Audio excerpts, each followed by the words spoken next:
Have you ever cried in an IKEA in a foreign country? Because I have. Twice. While holding a hex key. Welcome to Shadowcast, immersive episodes for listening and shadowing practice. Today we talk about something beautifully chaotic, moving abroad. My guest packed his life into suitcases and flew to Canada. A developer from Brazil, now surviving Toronto winters. Please welcome Lucas Andrade. Hey, thanks for having me. This is exciting. Lucas, on a scale of 1 to 10, how lost were you on day 1? 11. Easily an 11. 11. I respect that honesty completely. I landed in Toronto in January. January, man.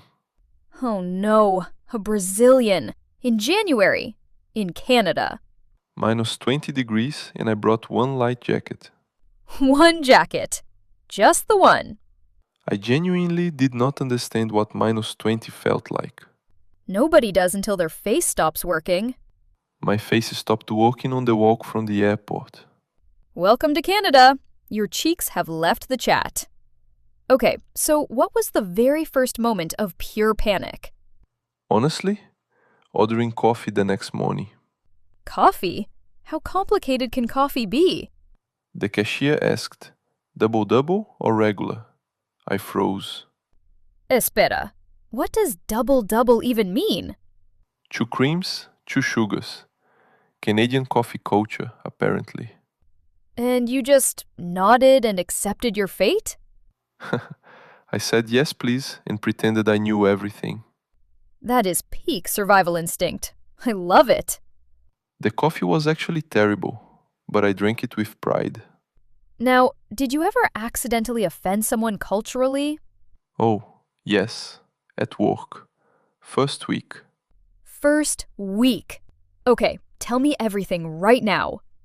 Someone said, "How are you?" and I actually answered honestly. No, you didn't. Lucas, no! I talked for 4 minutes about my flight and my code. 4 whole minutes. To a stranger. In Brazil, that question means you actually want to know. And in Canada, it means absolutely nothing. Just air. The guy just smiled and slowly backed away. A cultural misunderstanding for the history books. I learned to say good thanks and keep walking after that. Okay, what slang took you the absolute longest to understand? The word loony. People kept saying, "Got a loony?" And what did you think loony meant? I thought they were calling me crazy every single time. Someone just wanted a dollar coin. I was getting ready to defend my dignity in a parking lot. That is incredible. Your dignity versus a $1 coin. My coworker explained it and I felt so relieved. Is there something from Brazil that Canadians just don't get? Pão de queijo, cheese bread, the holy grail of snacks. How did they react when you introduced it? I brought some to a team meeting. They were suspicious. Suspicious of cheese bread. Canadians, honestly. One guy said, "It's chewy. Is it supposed to be chewy?" The audacity. The absolute audacity of that question. By the end, everyone wanted seconds, as expected. Pão de queijo wins every time. That's the real diplomacy. What surprised you in a good way about living in Toronto? How genuinely diverse the city is. Everywhere. Did that help you feel less like an outsider? Yes, there's always someone who gets your struggle nearby. That's actually beautiful. The city as a mirror. I also met other Brazilians pretty quickly. That helped enormously. Instant community. Like finding a cheat code. Exactly. Someone pointed me to good Brazilian food immediately. Last question. Would you do it all over again? Without hesitation. 100% yes. Even the frozen face? Even the double coffee? Especially those. They made me who I am here. Finish this for me.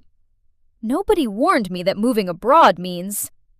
You spend 40% of your life explaining where you are from.